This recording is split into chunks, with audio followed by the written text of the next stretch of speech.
नमस्कार, स्वागत आहे तुमचं या कार्यक्रमात ज्याचं नाव आहे हॅलो डॉक्टर. मी तुमचा सूत्रसंचालक डॉक्टर आदित्य पुरुषोत्तम इंदानी.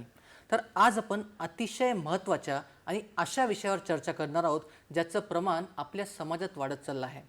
प्रेक्षको, पचन संस्था म्हणजे नैसर्गिकरित्या आपल्या शरीराला ऊर्जा पुरवणारी एक घटना आहे, एक प्रक्रिया आहे. पण बदलत्या जीवनशैलीमुळे, वाढलेल्या ताणतणावामुळे किंवा दूषित आहार विहारामुळे पचन संस्थेचे विकार आजकाल वाढत चालले आहे. मग त्यामध्ये अजीर्ण म्हणा किंवा आम्लपित्त म्हणजेच हायपर ॲसिडिटी म्हणा किंवा बद्धकोष्ठता किंवा कॉन्स्टिपेशन म्हणा, हे सगळे विकार समाविष्ट असतात. सुरुवातीला याची लक्षण साधी असतात, पण दुर्लक्ष केल्यास याचं रूपांतर गंभीर स्वरूपात देखील होऊ शकतो. प्रेक्षको, जर आपल्या शरीरात आपली अग्नी म्हणजेच आपलं डायजेस्टिफायर बरोबर असेल तर आपण बहुतांश रोगांना टाळू शकतो. याचाच अर्थ बहुतांश रोगांचं कारण आपली अग्नी आहे. जर आपली अग्नी बरोबर असली तर आपल्याला रोग नसतो, असंही एक कॉन्सेप्ट आहे. प्रेक्षको, जर आपल्याला पचन संस्थेचे विकार टाळायचे असेल तर योग्य आहार, योग्य विहार आणि योग्य तज्ज्ञांचा सल्ला देखील महत्त्वाचा असतो. आता आहाराबद्दल म्हणायचं झालं तर आहाराला आयुर्वेदात परम औषध सांगितलं आहे आणि परीक्षेचं हितम देहो आहार संभवा असंही चरक संहितेत एक सुंदर ओळ आली आहे. म्हणजे जशी आहाराची प्रकृती तशीच देहाची स्थिती. You are what you eat. Every cell of the body is made up of आहार, असंही एक कॉन्सेप्ट आहे. याच पार्श्वभूमीवर आजचा आपला चर्चेचा विषय आधारित आहे. तर पहिल्यांदा आपण विषय बघूया. आजचा आपला चर्चेचा विषय या प्रकारे आहे: पचन संस्थेचे रोगांवरील आयुर्वेदिक उपचार आणि पथ्य अपथ्य. आणि यासाठीच आज आपल्या सोबत एक नाही तर दोन तज्ज्ञ आहेत. तर डॉक्टर अरुण दुधमळ सर, नमस्कार सर, स्वागत आहे तुमचं या कार्यक्रमात. नमस्कार सर. आणि त्यासोबत डॉक्टर हेमंत पराडकर सर, नमस्कार सर, स्वागत आहे कार्यक्रमात. नमस्ते. डॉक्टर अरुण दुधमळ सरांचा परिचय या प्रकारे आहे. डॉक्टर अरुण दुधमळ हे प्रोफेसर आणि HOD डिपार्टमेंट ऑफ रोगनिदान आणि विकृती विज्ञान, आयुर्वेद महाविद्यालय सायन येथे कार्यरत आहेत. ते गेली 25 वर्षे आयुर्वेद शिक्षण म्हणून कार्यरत असून MEHS कडून MD टीचर आणि PhD गाईड म्हणून मान्यता प्राप्त आहेत. त्यांची BAMS शिक्षण गव्हर्नमेंट आयुर्वेद कॉलेज उस्मानाबाद येथे तर MD रोगनिदान गव्हर्नमेंट आयुर्वेद कॉलेज नांदेड येथे पूर्ण झाले. डॉक्टर दुधमळ हे अनेक रिसर्च जर्नल्सचे बोर्ड मेंबर आणि रिव्ह्यूअर्स आहेत. त्यांनी आयुर्लॉग, आयुर्लाईन, IJ केअर आणि एअर जाटा यासारखे नॅशनल आणि इंटरनॅशनल जर्नल्समध्ये त्यांचे विविध पत्र सादर केले आहे. ते अकॅडमी ऑफ रोगनिदान आणि आयुर्वेदा टीचर असोसिएशनचे फाउंडर मेंबर असून वर्किंग प्रेसिडेंट म्हणूनही कार्यरत आहेत.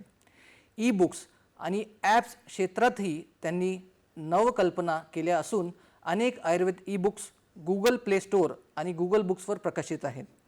तसेच त्यांनी www.ayurchat.com द्वारे एक AI चॅटबॉक्स विकसित करून डिजिटल क्षेत्रातही योगदान दिले आहे.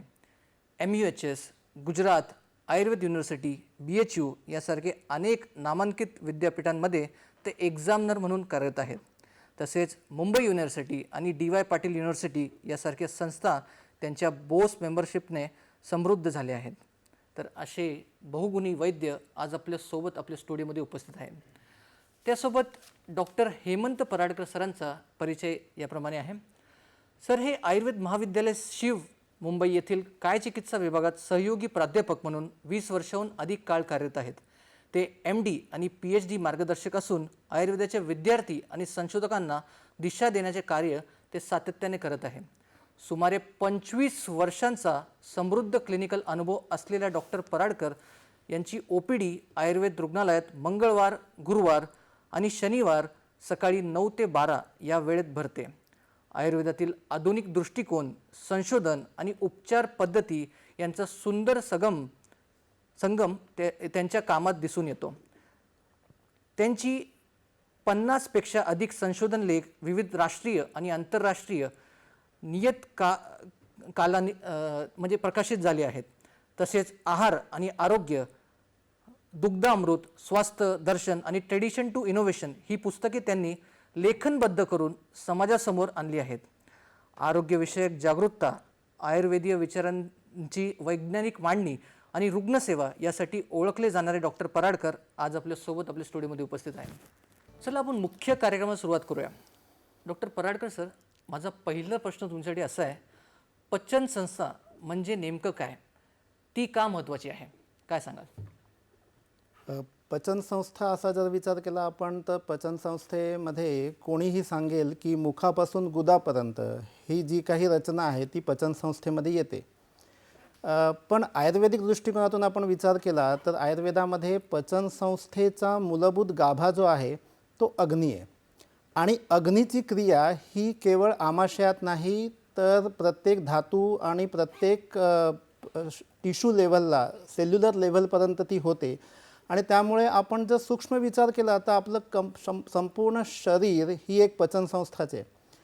स्थूल दृष्टीने विचार केला तर मुखापासून गुदापर्यंत, मग त्याच्यामध्ये यकृत, आंत्र, ग्रहणी, गुद, अग्न्याशय किंवा अन्नवाहिनी, अन्ननलिका या सगळ्याच गोष्टी येतात. पण नीट विचार केला तर संपूर्ण शरीर ही पचन संस्था आहे. बरोबर आहे. म्हणजे संपूर्ण शरीरामध्ये कुठे ना कुठे पचन चालू असतो आणि स्थानिक आम होऊन रोग उद्भवू शकतं, याच्याबद्दलही आपण चर्चा करणार आहोत. सर, माझा पुढचा प्रश्न दुधमळ सरांसाठी आहे की पचन संस्थेची रचना कशी आहे, ती कार्य कशी करते? हां, पचन संस्था जी आहे ती आपण बघतो की आपल्याला मुखापासून गुदापर्यंतचे सर्व अवयव जे आहेत ते मुख्यतः पचन संस्थेमध्ये येत असतात.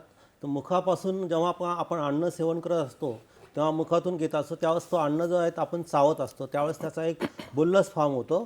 तर हा जो अन्न जो सेवन केलेला आहे तो आपल्या दातांच्या माध्यमातून आपण चावतो, जिव्हा त्या ठिकाणी, आणि त्याशिवाय या ठिकाणी मुखामध्ये काही लालास्राव जो आहे तो सेवन होत असतो.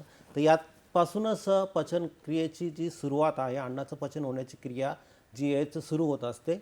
आणि पुढे जाऊन मुखातून हे अन्न जे आहे त्या अन्ननलिके माध्यमातून या ठिकाणी एक पाईप जो आहे तो त्या पाईपाच्या माध्यमातून मोठा एक अवयव आहे, त्याला आपण जठर म्हणतो किंवा आमाशय म्हटलं जातं. तर या आमाशयामध्ये हे अन्न जे आहे ते या ठिकाणी पचनासाठी येत असतं. तर ह्या अन्ननलिकेपासून जे अन्न जे आहे ते आमाशयात येतं, तर ते या ठिकाणी एक विशिष्ट प्रकारच्या मुवमेंट्स होत असतात. त्या मुवमेंट्सला मेडिकल टर्ममध्ये पेरिस्टाल्सिस मुवमेंट म्हणतात. तर अशा मुवमेंट जे आहेत ते ढकलून जे आहे ते अन्न हळूहळू आमाशयामध्ये येत असतं. आणि आमाशयामध्ये आलेलं अन्न जे आहे ते खऱ्या अर्थाने पचनाची सुरुवात जी आहे ती आमाशयामध्ये होत असते.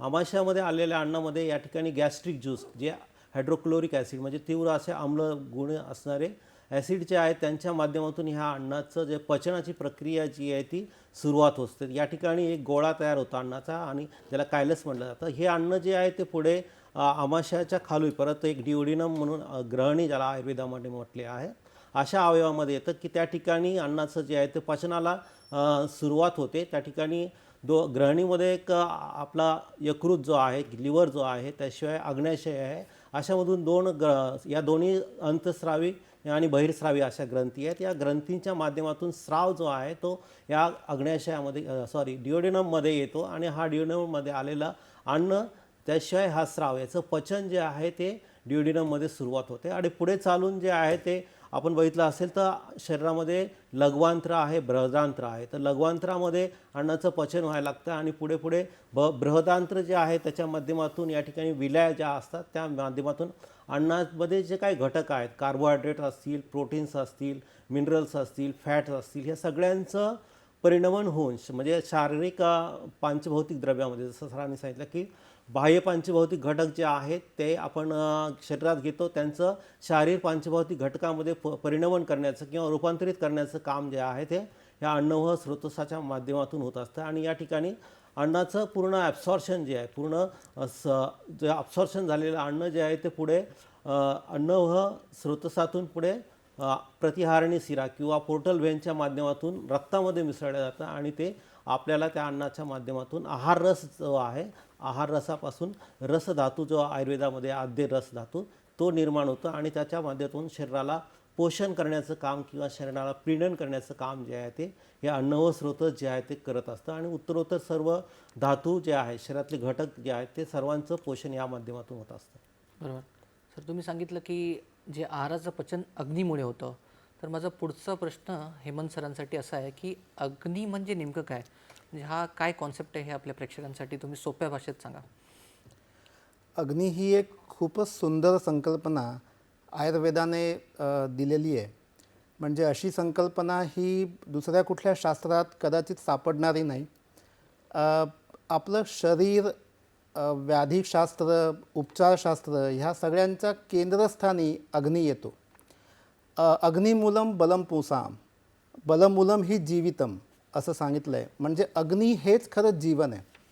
आपण जे काही खातो त्याचं पचन करणं, त्याच्यातील पोषक तत्वांचं शोषण करणं, धातूंचं पोषण करणं आणि आपलं मन, इंद्रिय ह्या सगळ्यांच्या कार्याचं नियंत्रण करणं हे सगळं अग्नीच्या आधारे होतं.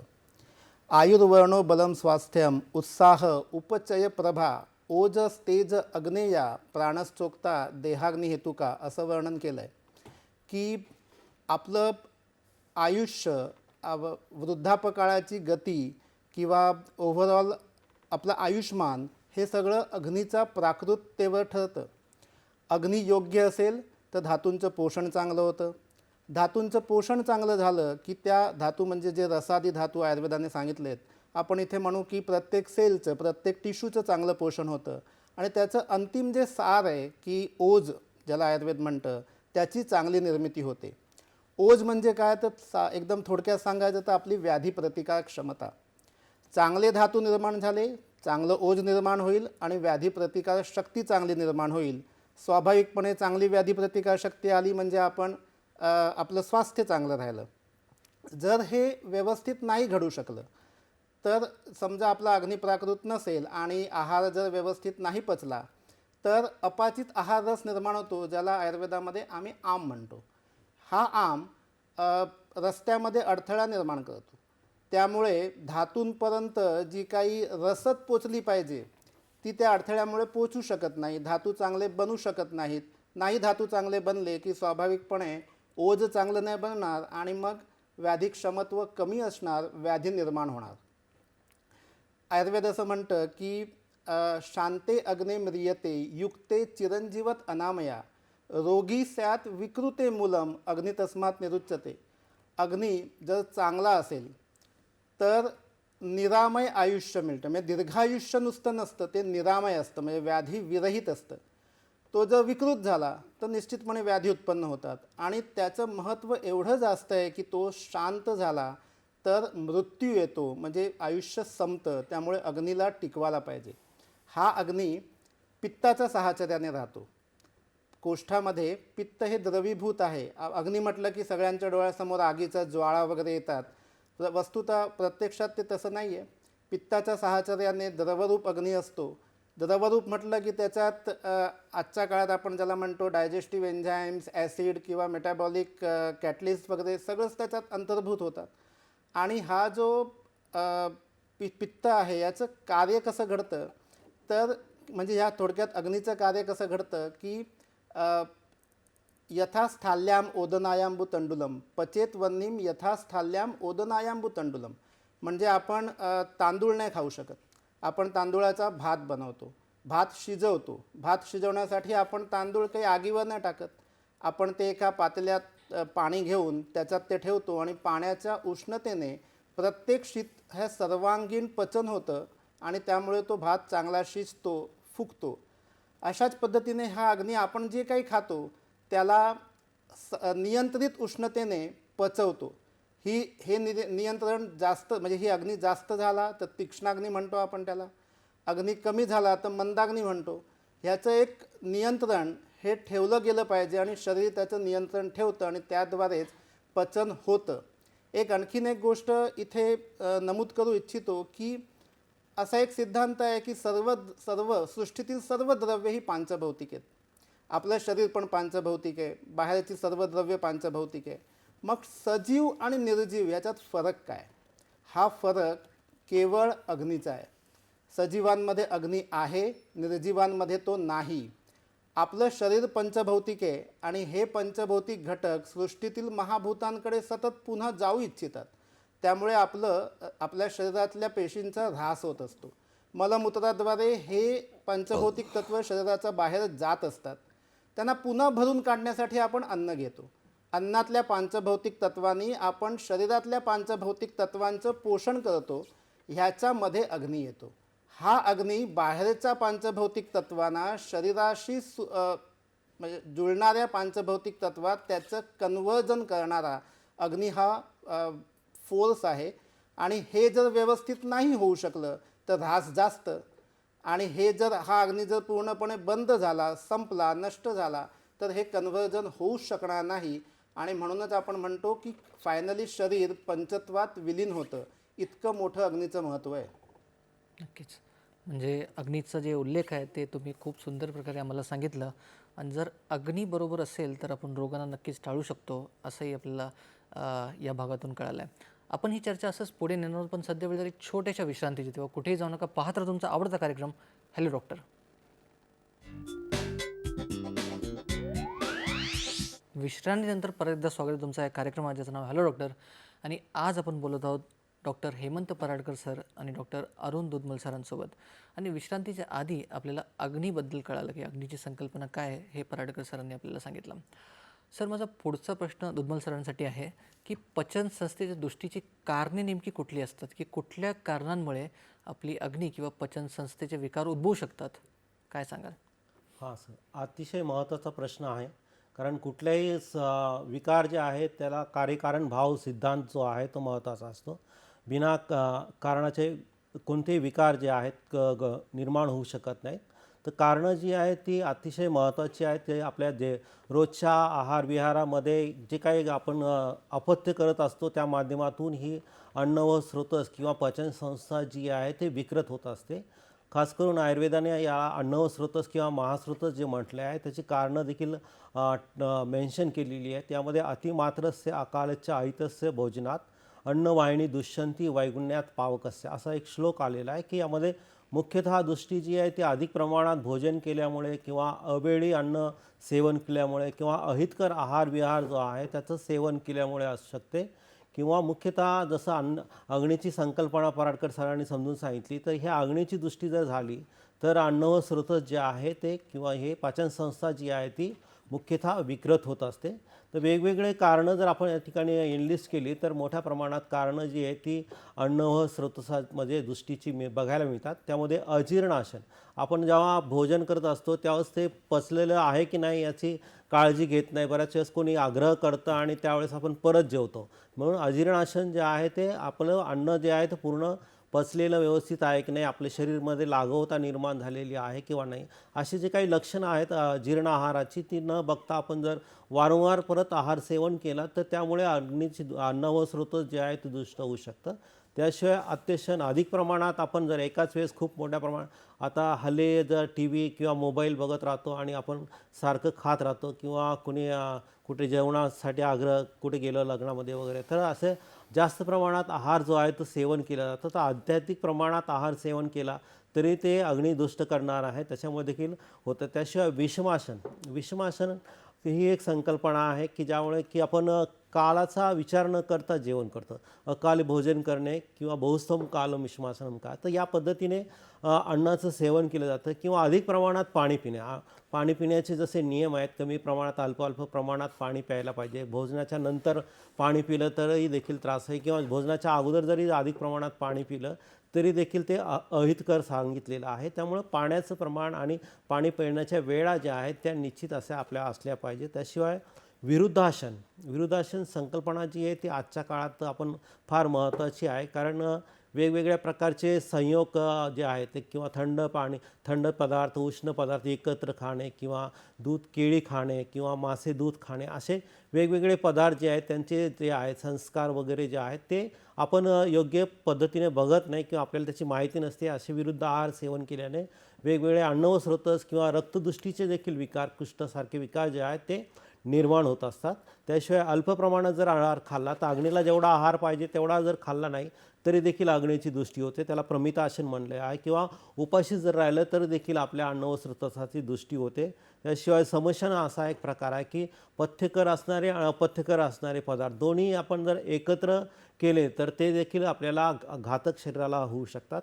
किंवा असात्म्य असणारे पदार्थ काही सेवन केले, अंडी आहे किंवा दूध आहे, काही प्रोटीन्स आहेत, असे पदार्थ जर आपण सेवन केले तर त्यामुळे देखील आपल्याला अन्न व स्रोतसाची दृष्टी किंवा त्याची लक्षणं जी आहेत ती निर्माण झालेली दिसू शकतात. किंवा अभिसंधी पदार्थ, अभिसंधी म्हणजे दही वगैरे सारखे पदार्थ जे आहेत शरीरामध्ये अभिसंध निर्माण करतात आणि त्यामुळे देखील आपल्याला अन्न व स्रोतसाचे विकार जे आहेत ते निर्माण झाले दिसू शकतात.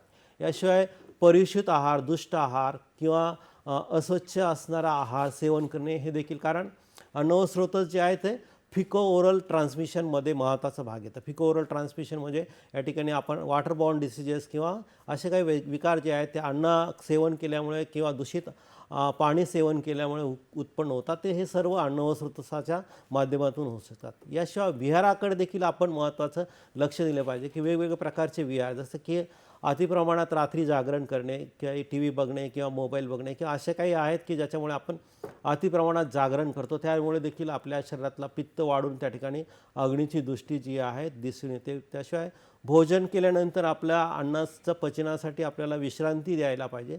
तर विश्रांती न घेता आपण व्यायाम वगैरे केला तर त्यामुळे देखील शरीरामध्ये अग्नी जो आहे तो मंद होऊन आमसारखे घटक जे आहेत ते निर्माण होतात, ते देखील आहे. त्याशिवाय निद्रा विपर्य म्हणजे अतिनिद्रा घेणे, अनिद्रा घेणे किंवा खंडित निद्रा घेणे, अशा ज्या काही आहेत निद्रेसंबंधित बाबी ज्या क्लेशकारक आहेत त्यामुळे देखील आपल्याला अग्निमांद्य किंवा अन्न व स्रोतसाची दृष्टी जी आहे ती दिसायला येते. सर्वात महत्त्वाचा घटक जो आहे तो आयुर्वेदामध्ये सांगितलेला आहे तो म्हणजे वेग विधारण करणे, वेग संधारण. जसं मलमूत्रादिकांचे वेग जे आहे ते काही निश्चित कालासाठी आपण धारण करू शकतो, पण अधिक कालावधीसाठी जर धारण केले तर त्यामुळे देखील आपल्याला वातप्रकोप किंवा शरीरामध्ये विकार, वेगवेगळे विकार जे आहेत ते निर्माण झालेले दिसू शकतात. त्याशिवाय मानसिक कारणं तर चिंता, भय, क्रोध आदी वेगवेगळे मानसिक भाव जे आहेत ते आपल्या अन्न व स्रोतसावरती खास करते डायजेस्टिव्ह सिस्टीमवरती किंवा पचनावरती परिणाम करतात. त्यामुळे देखील वेगवेगळे विकार जे आहेत ते निर्माण होतात. त्याशिवाय महत्त्वाचा घटक जो अजून औषधी द्रव्यांचं सेवन करणे, वेगवेगळे प्रकारचे औषधी काही आजारांमुळे आपण सेवन करत असतो. जसं की आपल्याला हा संधिवाताचा वगैरे त्रास असतो तर त्यावेळेस आपण काही इन्फ्लमेटरी ड्रग्ज जे आहेत किंवा अशी काही गोळ्या खात असतो की ज्यामुळे ॲसिडिटी वगैरे मोठ्या प्रमाणात होत असते. ते काळजीपूर्वक घेणे आवश्यक आहे. आणि व्याधिकर्षण किंवा वेगवेगळ्या आजाराने, जर जीर्ण आजाराने व्यक्ती एखादा ग्रस्त असेल तर तो देखील अग्निमांद्य निर्माण करणारा आहे, अन्न व स्रोताची दृष्टी जी आहे ती निर्माण करणारा असा आहे. तर अशा प्रकारे वेगवेगळ्या प्रकारची अन्न व स्रोत दृष्टीची कारणे आपल्याला बघायला मिळतात. सर, त्यासोबत असा प्रश्न येतो की पचन संस्थेच्या विकारांमध्ये लक्षणे कुठली असतात, म्हणजे कुठली सामान्य लक्षणे आहे व कुठल्या लक्षणांवर आपण जास्त भर दिलं पाहिजे ज्यामुळे आपण आपल्याला तज्ज्ञांचा सल्ला घेण्यात मदत होईल? निश्चित सर, अन्न व स्रोतस किंवा पचनसंस्था जी आहे ती विकृत झाल्यामुळं आपल्याला वेगवेगळ्या स्वरूपाचे लक्षणं जी आहेत ती दिसून येतात. मुख्यतः आपण जर बघितलं तर पचनसंस्था देखील आपल्याला दोन भागामध्ये विभाजित करता येते, ऊर्ध्व भाग आणि अधोभाग. तर या अनुषंगाने आपण जर बघितले तर ऊर्ध्व भागामध्ये होणारे विकार जे आहेत ते मुखातून समजा अरुचीसारखा लक्षण आहे की आपल्याला अन्न सेवन करण्याची इच्छा होत नाही किंवा अग्निमांद्य असतं त्यामुळे आपण भोजन करत नाही, तर अशी समस्या जी आहे ती निर्माण होते.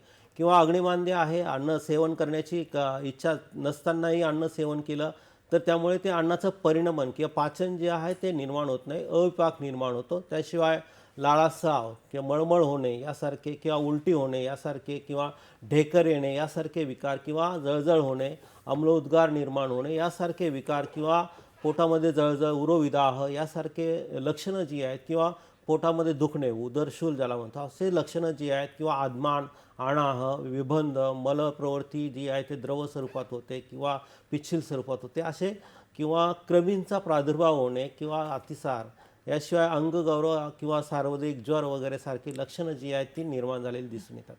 नक्कीच, म्हणजे ही लक्षणे असतात. त्यासोबत पराडकर सर, माझा पुढचा प्रश्न तुमच्यासाठी असा आहे की सर्वसामान्य पचन विकार हे कुठले आहेत? म्हणजे हे लक्षणांबद्दल आपण बोललो, कारणांबद्दल बोललो, पण विकार कुठले आहे? जी काही लक्षणं आता दुधमल सरांनी सांगितली, जवळजवळ तीच अन्नवह स्वतःचे व्याधी आहेत, ज्याच्यामध्ये अग्निमांद्य, अजीर्ण, अम्लपित्त, अतिसार, प्रवाहिका, ग्रहणी किंवा अर्श ह्यांसारखे व्याधी हे मुखापासून अगदी मुखपाकसुद्धा जर आपण विचार केला तर असे वेगवेगळे व्याधी हे अन्नवह स्वतःचे व्याधी किंवा पाचनसंस्थेचे व्याधी म्हणून आपण बघू शकतो. नक्कीच, आपण ही चर्चा असंच पुढे नेणार आहोत, पण सध्या वेळ झाली एक छोट्याशा विश्रांतीची. तेव्हा कुठेही जाऊ नका, पाहत राहा तुमचा आवडता कार्यक्रम हॅलो डॉक्टर.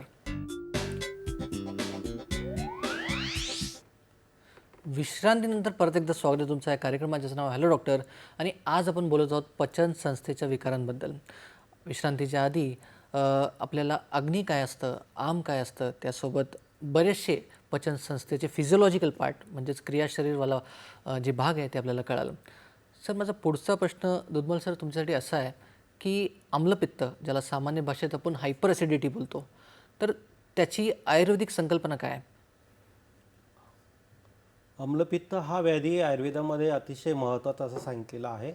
खास करून आयुर्वेदानुसार आम्लपित्त जे आहे ते आमाशयातला जे घटक जे आहेत, खास करून ॲसिडिटी जे आहे आमाशयातला जो आहे त्याच्यातून तो बाहेर पडतो आणि त्यामुळे अन्ननलिकेमध्ये येतो आणि त्यामुळे अन्ननलिकेमध्ये आपल्याला या ठिकाणी उरोविदाहासारखं लक्षण मुख्यतः दिसून येतं किंवा आम्लछर्दीसारखं लक्षण दिसून येतं. तर अशा पद्धतीचे लक्षण जे आहे तर छातीत जळजळ होणं, उरोविदा होणं, पोटामध्ये जड पडल्यासारखं वाटतं किंवा दुखतं पोटामध्ये. खूप वेळेस या आम्लपित्तामुळे ॲसिडिटी जास्त वाढल्यामुळे पेप्टिक अल्सरसारखा, अल्सर म्हणजे जठराचे व्रण जे आहेत ते देखील निर्माण होतात किंवा पोटामध्ये गॅस भरल्यासारखं नेहमी वाटतं किंवा अन्न थोडंही खाल्लं तरी लगेच पोटामध्ये दुखल्यासारखं वाटतं. तर अशा प्रकारचे आम्लपित्ताचे लक्षणं जी आहेत ती आपल्याला निर्माण झालेली दिसून येतात. खरं तर बघायला गेलं तर आम्लपित्त हा व्याधी फक्त पित्ताचा नाही तर कफपित्त प्रधान व्याधी आहे आणि आमाशयात असणारा व्याधी नसून तर उत्तर धातूला म्हणजेच पुढच्या धातूला इन्व्हॉल्व्ह करणारा हा व्याधी आहे.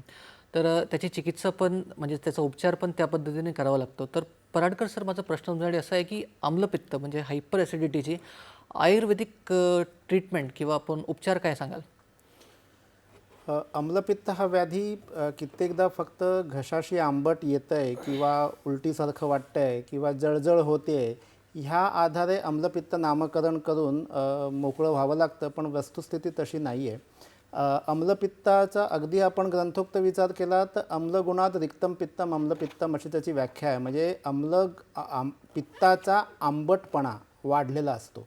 बाकीच्या व्याधींचा आपण विचार करतो तेव्हा अग्नी मंद झालेला असतो, इथे पित्ताचा आंबटपणा वाढलेला असतो, त्यामुळे त्याचं दाहकता वाढलेली असते. अशा वेळेला ऊर्ध्वग आणि अधोग असा आपल्याला विचार करावा लागतो. बहुतेक वेळा आपल्या सगळ्यांना भेडसावणारा जो हा व्याधी आहे तो ऊर्ध्वग असतो. म्हणजे आपल्याला उलटीसारखं वाटणं किंवा जळजळ होणं हे कॉमन आहे. अशा वेळेला आपल्याला पित्ताचा आंबटपणा, पित्ताचा द्रव गुण कमी करणारी अशी चिकित्सा करावी लागते आणि त्यासाठी मुख्यत्वे करून लंघन करावं. लंघनासोबत कोष्ण जल 1-1, 2-2 घोट पीत राहावं, जेणेकरून शिवाय लवकर जेवावं, रात्री जागू नये, सकाळी लवकर उठावं, आपला दिनक्रम व्यवस्थित चालवावा, तिखट तेलकट आंबट ह्या गोष्टी सतत खाऊ नये, जेवढं टाळता येईल तेवढं टाळावं, लघु आहार घ्यावा, म्हणजे खिचडी म्हणा, लाह्या म्हणा अशासारखा आहार घ्यावा. औषध उपचाराचा विचार केला तर अगदी साधे उपाय, अगदी हिंग, मीठ किंवा ओवा, जिरे हे भाजून आपण खाल्ल्याने अम्लपित्ताचा त्रास बऱ्यापैकी कमी होतो. अगदी चिकित्सेचा विचार केला तर कामदुधा, प्रवाळ पंचामृत, मुक्ता पंचामृत, अविपत्तिकर चूर्ण, भास्कर लवण चूर्ण, हिंगवाष्टक चूर्ण ह्यांसारखे काही कल्प आयुर्वेदिक वैद्यांद्वारे दिले जातात किंवा मार्केटमध्ये अवेलेबल असतात. फक्त आपलं अम्लपित्त कुठल्या स्वरूपाचं आहे ह्याचा विचार करून ह्या कल्पांची रचना करावी लागते. म्हणून वैद्याच्या सल्ल्यानेच कल्प घेणं नेहमी चांगलं. ह्यासोबत मलविबंध होऊ देऊ नये तो टाळण्यासाठी रोज रात्री त्रिफळा चूर्ण किंवा इसबगोल ह्यांसारखे गोष्टी घेणं आवश्यक असतं. आम्लपित्तात सगळ्यात महत्त्वाचं म्हणजे पथ्य पाळणं. जर तुम्हाला आम्लपित्तापासून लांब राहायचं असेल तर पथ्य पाळणं हे आवश्यकच आहे. सहज म्हणून हा विषय निघाला म्हणून मी असं सांगू इच्छितो की कित्येकदा रुग्ण असं विचारतात की आम्हाला आयुर्वेदिक चिकित्सा नको, कारण ह्याच्यात पथ्य पाळावं लागतं. तर पथ्य ही खरी आयुर्वेदिक चिकित्सेच्या दृष्टीने आवश्यक असणारी गोष्ट नाही, तर व्याधीच्या दृष्टीने आवश्यक असणारी गोष्ट आहे. एखाद्या व्याधी होतो तेव्हा त्याला आपला आहारविहारच कारणीभूत असतो. आपल्या आहारातच असे काही घटक असतात ज्यामुळे आपल्याला तो विकार होतो, आणि ती कारणं दूर करणं आणि त्या चांगली कारणांचा अंगीकार करणं म्हणजे पथ्य पाळणं हे आहे. एखादी टाकी रिकामी करायची असेल तर नुसता नळ सोडून चालत नाही, त्याच्यात येणारं पाणीसुद्धा बंद करावं लागतं, तरच ती टाकी रिकामी होते. त्यामुळे पथ्य पाळणं हे अतिशय आवश्यक आहे. बरोबर आहे. म्हणजे पथ्याचा तुम्ही सुरेख उल्लेख केला आहे. आणि खरं तर असं बऱ्याचदा बघितलं जातं की आयुर्वेदिक फिजिशियन्स जे असतात हे पथ्याचा खूप अतिरेक करतात की तुमच्याकडे आलं की आम्हाला पथ्य पाळावे लागतात. पण खरं तर ते खूप महत्त्वाचं आहे, कारण 50 किंवा 60% जे डिसीज आहे ते पथ्यामुळे पण बरे झालेले आपण प्रॅक्टिसमध्ये बघतोच. सर, पुढचा प्रश्न दुधमल सर तुमच्याकडे असा आहे की अजीर्ण म्हणजे नेमकं काय? म्हणजे अजीर्ण हा व्याधीचं स्वरूप कसं असतो, त्याची लक्षणे काय असतात आणि नेमका तो कसा होतो? अजीर्ण मुख्यतः आपण जेव्हा किंवा अग्निमंद निर्माण होतं किंवा आपलं डायजेस्टिव्ह सिस्टीम जी आहे ती अपसेट होत असते, अशा वेळेस अजीर्ण जे आहे ते विकार निर्माण होतं. तर मुख्यतः आयुर्वेदिक संकल्पना जी आहे ते अग्निमांद्यजन्य विकारामध्ये अजीर्ण हा व्याधी एक महत्त्वपूर्ण असा व्याधी सांगितलेला आहे की अनेक कारणं जी आपण सुरुवातीपासून बघत आहोत ती सगळी कारणं जी आहेत ती अजीर्णासाठी देखील कारण ठरतात की अजीर्ण निर्माण होण्यासाठी. तर अजीर्णामध्ये मुख्यतः आपल्याला भूक लागत नाही, पोटामध्ये जड पडण्यासारखा वाटतो, आम निर्माण होतो अजीर्णजन्य कंडिशनमुळे, आणि त्याचे वेगवेगळे प्रकार आयुर्वेदामध्ये सांगितले. तर हा आम जो आहे तो शरीरात संचरित झाल्यामुळे त्या ठिकाणी अंगामध्ये सुस्ती येते, जडपणा येते किंवा गौरवता जाणवते, आणि त्याशिवाय पचन जे आहे ते अपूर्ण राहतं. तर अन्न जे आहे ते अपाचित स्वरूपात राहतं. अशा प्रकारे असल्यामुळे आळस किंवा सुस्ती जी आहे ते मुख्यतः अजीर्ण व्याधीमध्ये आपल्याला दिसून येते. त्याशिवाय अजीर्ण जर झाला असेल, वारंवार होणार असेल, तर त्यामुळे वेगवेगळे दुसरेही विकार जे आहेत, सर्दी, खोकला, पडसं यासारखे विकार जे आहेत ते देखील निर्माण होतात, कारण ते सामरस निर्माण करतात. अशा पद्धतीने अजीर्णाची काही लक्षणं जी आहेत ते आपल्याला सामान्यपणे बघायला मिळतात. नक्कीच. मग त्यासोबत पराडकर सर, जर आपल्याला अजीर्णाला बरं करायचं असेल तर आपण काय करू शकतो? अजीर्ण हा व्याधी सरांनी जसं सांगितलं तसं त्याचं कॅटेगराईज करावं लागतं चिकित्सेच्या दृष्टीने. म्हणजे विदग्धाजीर्ण, विष्टब्धाजीर्ण, आमाजीर्ण असे अजीर्णाचे प्रकार आहेत. आपल्याला नॉर्मली घरातल्या घरात जे नेहमी होतं त्याला शेषाजीर्ण असं म्हणतात. म्हणजे आदल्या दिवशी आपण जे काही खाल्लंय किंवा माझी पचनशक्ती जी काही आहे त्याच्यापेक्षा मी जास्त खाल्लं तर ते पचायला वेळ लागतो आणि दुसऱ्या पुढच्या आहार काळामध्ये आपल्याला भूक लागत नाही आणि आपल्याला अजीर्णाची लक्षणं दिसतात. अशावेळी घरातल्या घरात सहज करण्यासारखा उपाय म्हणजे लंघन. आता लंघन म्हणजे पूर्णपणे उपवास असं कित्येकदा अपेक्षित नसतं, कारण वाताचा किंवा पित्ताच्या प्रकृतीच्या माणसाला उपवास सहन होत नाही. म्हणून त्याने हलकं खाणं, गरम पाणी पित राहणं आणि लाह्या किंवा मुगाची खिचडी किंवा नुसतं सूप किंवा एखादं फळ अशा प्रकारे खाऊन ती वेळ काढून नेणं आणि त्यावेळेला प्रामुख्याने आहार न घेणं ही त्याची मुख्य चिकित्सा झाली. आता आमाजीर्णाची, विदग्धाजीर्णाची, विष्टब्धाजीर्णाची चिकित्सा ही वेगवेगळी असते. ती एखादा वैद्यच त्याला ओळखून त्याप्रमाणे चिकित्सा देऊ शकतो. परंतु इनरॅशनल जर आपण कल्पांचा विचार केला तर द्राक्षासव, द्राक्षारिष्ट, वैश्वानर चूर्ण किंवा हिंगवाष्टक ह्यासारखे कल्प, सूतशेखरसारखे कल्प आमाजीर्णामध्ये किंवा विदग्धाजीर्णामध्ये अतिशय चांगलं काम करतात. पण लंघन मात्र आपण टाळू शकत नाही. लंघन ही अशी चिकित्सा आहे आणि ती करावी का? कारण की आपण जेव्हा काही खातो त्यावेळेला त्याचे दोन कारणं आहेत.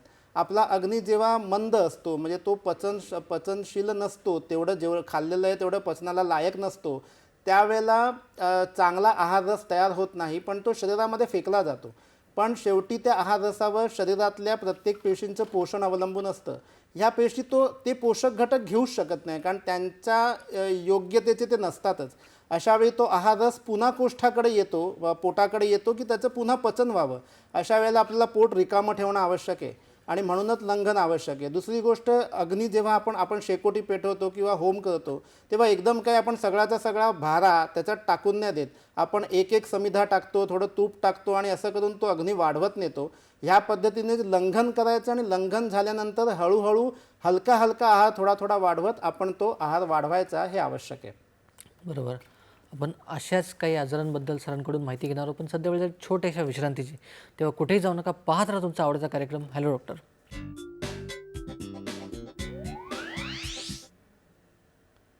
विश्रांतीनंतर परत एकदा स्वागत आहे तुमचा एक कार्यक्रम ज्याचं नाव हॅलो डॉक्टर. आणि आज आपण बोलत आहोत पचन संस्थेच्या विकारांबद्दल.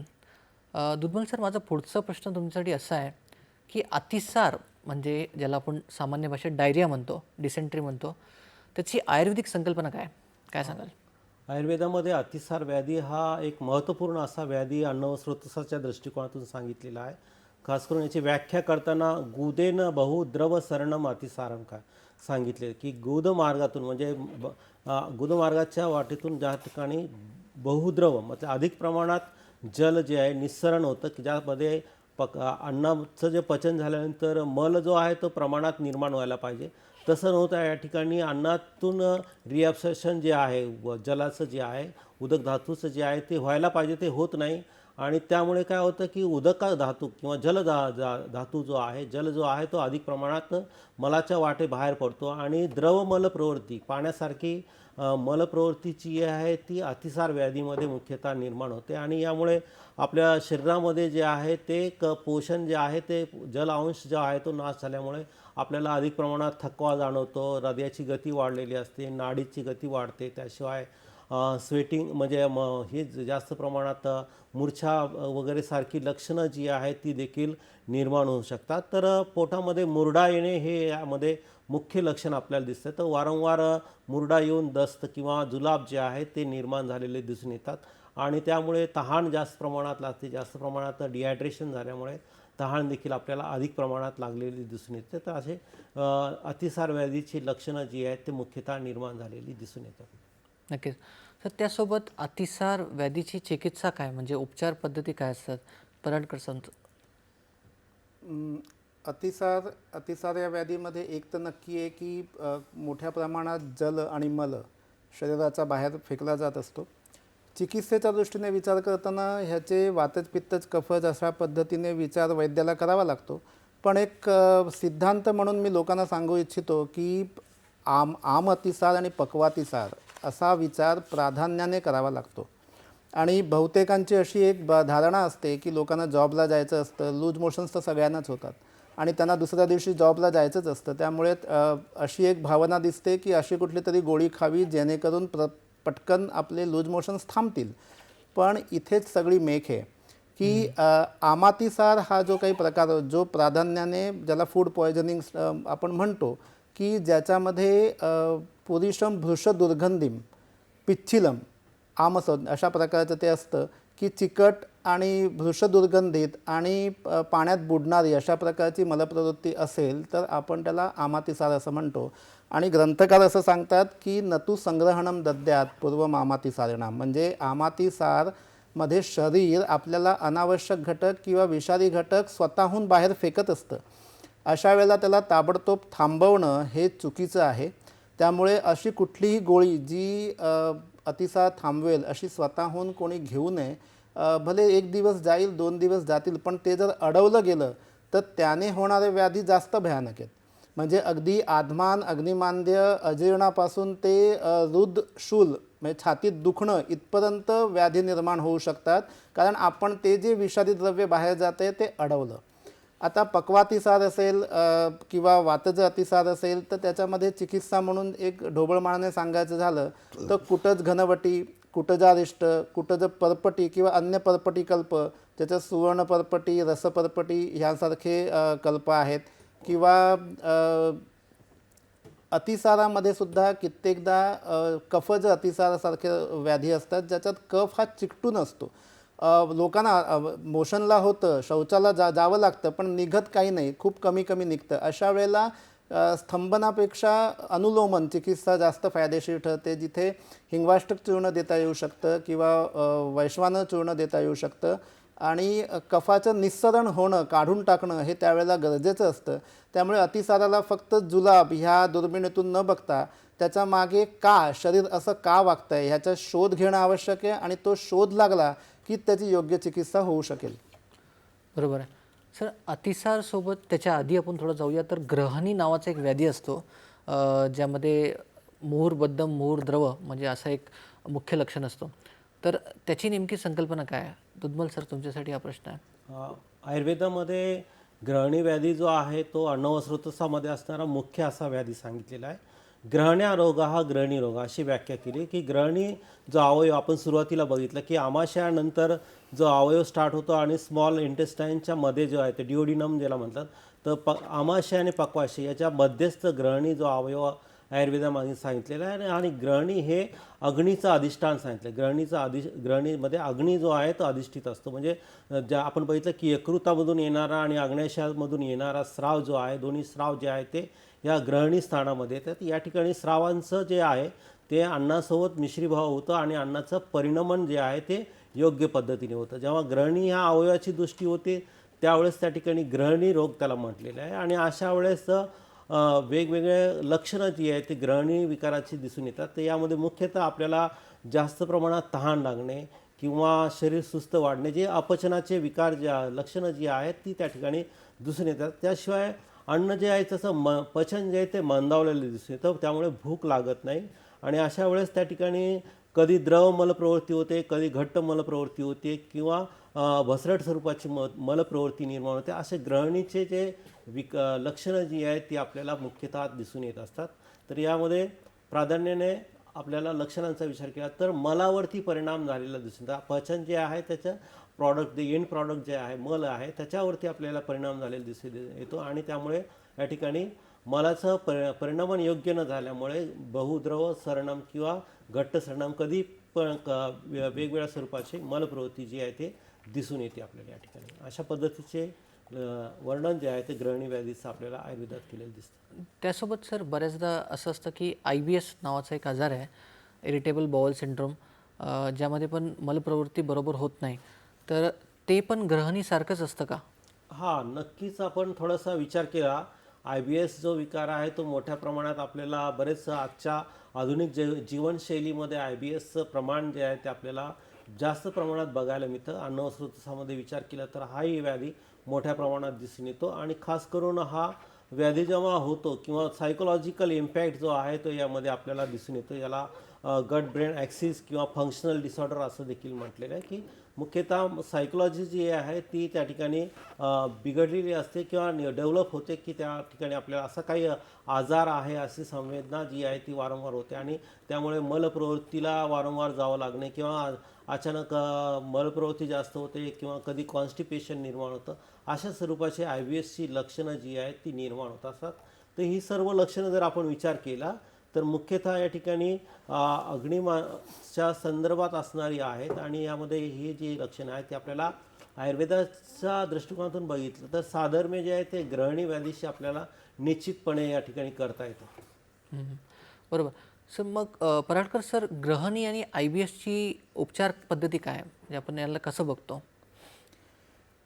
ग्रहणीचा जेव्हा आपण विचार करतो तेव्हा निश्चितपणे अग्नीचे जे मूळ स्थान त्याचीच दृष्टी आहे असं गृहीत धरावंच लागतं. आणि सा दुष्टा बहुशो भुक्तम आममेव विमंचती पक्वम वा सरुजम पूती मुहूर्बद्ध मुहूर्द्रवम अशा स्वरूपाचं त्याचं वर्णन आहे. म्हणजे मलप्रवृत्ती कशी होते तर कधी जुलाब होतात तर कधी कॉन्स्टिपेशन असतं. आणि ही एक क्रॉनिक अवस्था आहे, म्हणजे ही काय लगेच येणारी अवस्था नाही. लोकांचा काही काळ हा अतिशय छान जातो, त्यांना काहीच त्रास नसतो किंवा मे बी त्यांना कॉन्स्टिपेशन असतं आणि अचानक एके दिवशी सकाळी त्यांना जुलाब सुरू होतात, मग पुढचे काही दिवस जुलाबच होत राहतात. ह्या अशाने माणूस अतिशय त्रस्त असतो आणि ह्याची चिकित्सा करणंसुद्धा निश्चितपणे कठीण आहे. तर ग्रहणीसाठी मार्केटमध्ये मिळणारे ग्रहणी कपाट रस किंवा हिंगवाष्टक चूर्ण किंवा जातीफलादी चूर्ण ह्यासारख्या कल्पांचा उपयोग होतो. पण सगळ्यात चांगली चिकित्सा जी सांगितली आहे ती म्हणजे तक्र म्हणजे ताकाचं. सतत ताक घेणं, ताक पिणं हे ग्रहणीसाठी एक घरगुती उपाय आहे. ताक कसं असावं तर ग्रहणीमध्ये घेतलं जाणारं ताक ज्याच्यातून जास्त लोणी काढलेलं नसावं, म्हणजे लोणीयुक्त असं ताक असावं. हे ताक सकाळ संध्याकाळ त्यांनी प्यावं, ज्याच्यामध्ये ओवा किंवा जिरं ह्यासारखी पावडर टाकून त्यांनी ते घेतलं आणि बाकी पथ्यपालन केलं. आहार पचेल हाच घेतला, जड आहार न घेणं, बेकरीचे प्रॉडक्ट्स न खाणं, कोल्ड्रिंक्स किंवा बर्फाचे पदार्थ न खाणं आणि मैद्याच्या गोष्टी, बेसनच्या गोष्टी ह्या टाळणं हे खूप आवश्यक आहे. स्वतःची ताकद ओळखून स्वतःला पचेल हे गोष्टी आयडेंटिफाय करून त्याच खाणं हा त्याचा सगळ्यात चांगला उपाय आहे. IBSमध्येही तेच, त्याच्यात मानसिकता इन्व्हॉल्ड असते. त्यामुळे अशा रुग्णांना आपल्याला मानसिक काउन्सिलिंग करणं गरजेचं पडतं.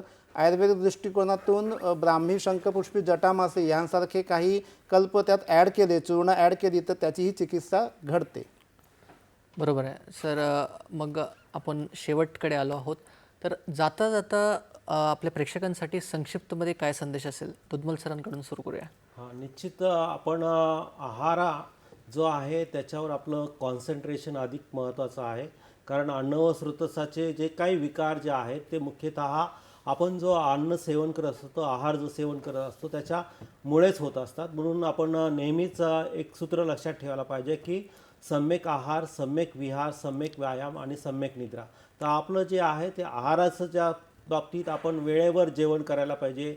2 जेवणातले अंतर जे आहे ते मेंटेन केलं पाहिजे. त्याशिवाय आपण आहाराचं प्रमाण जे आहे ते निश्चितपणे आपल्या प्रकृतीनुसार निश्चित केलं पाहिजे आणि तेवढ्याच प्रमाणाचा आहार जो आहे तो आपल्या दुपारच्या जेवणामध्ये किंवा रात्रीच्या जेवणामध्ये किंवा आपण जेव्हा सकाळी ब्रेकफास्ट करत असतो त्या काळामध्ये तो आहाराची मात्रा जी आहे ती निश्चित केली पाहिजे आणि भूक आणि काळ या दोघांचंही भान ठेवून आपण आहाराचं सेवन केलं पाहिजे.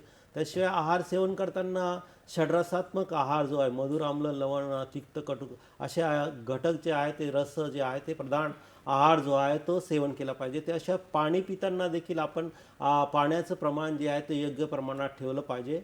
आणि आहार सेवन करताना मुख्यतः जे आहे ते मनाचा तन्मन भुंजिता म्हटलेलं आहे. तर मन जे आहे ते आहार सेवन करताना आपलं लक्ष जे आहे ते आहार सेवनाकडे असणं आवश्यक आहे आणि वेळेवर झोपणे आणि चांगल्या पद्धतीची निद्रा जी आहे ती घेणं आवश्यक आहे. तर या पद्धतीने आपण अन्न व स्रोतस किंवा पचनाचे विकार जे आहेत ते निश्चितपणे आपली दिनचर्या, ऋतुचर्या वगैरे जे आयुर्वेदाच्या संकल्पना आहेत त्या पाळून निश्चित आपण आपली पचनसंस्था सुधारू शकतो. नक्कीच. धन्यवाद सर. त्यासोबत पराडकर सर, तुमचं काय संदेश असेल? काय नाही, छोटा संदेश आहे की वेळेत खा, कमी खा, पचेल तेवढंच खा, थोडासा व्यायाम करा आणि सारखं चरत बसू नका. पोटाला आरामही द्यायला शिका. याने स्वास्थ्य टिकून राहील. नक्कीच. धन्यवाद हेमंत पराडकर सर आणि अरुण दुधमल सर. तुम्ही इथे आलात आणि आमचं एवढं चांगल्या प्रकारे मार्गदर्शन केलं. आम्हाला बद्धकोष्ठता, अजीर्ण, ग्रहणी, अतिसार, आम्लपित्त किंवा इतरही पचन संस्थेच्या विकारांबद्दल आम्हाला सांगितलं आणि आम्हाला त्याची चिकित्सा पद्धतीबद्दलही आम्हाला पटवून दिलं. आणि तुमच्यासाठी असंच नवनवीन चर्चासत्र आपण सुरू ठेवू. पण सध्या वेळ झाली तुमचा निरोप घेण्याची. चर्चेतील माहिती तुमच्या दैनंदिन जीवनात नक्कीच उपयोगी पडेल आणि आरोग्याच्या दृष्टीने तुम्हाला याचा फायदा होईल ही अपेक्षा. तर प्रेक्षको, योग्य सल्ला द्या, योग्य सल्ला घ्या, स्वस्थ रहा, मस्त रहा. नमस्कार. नमस्कार.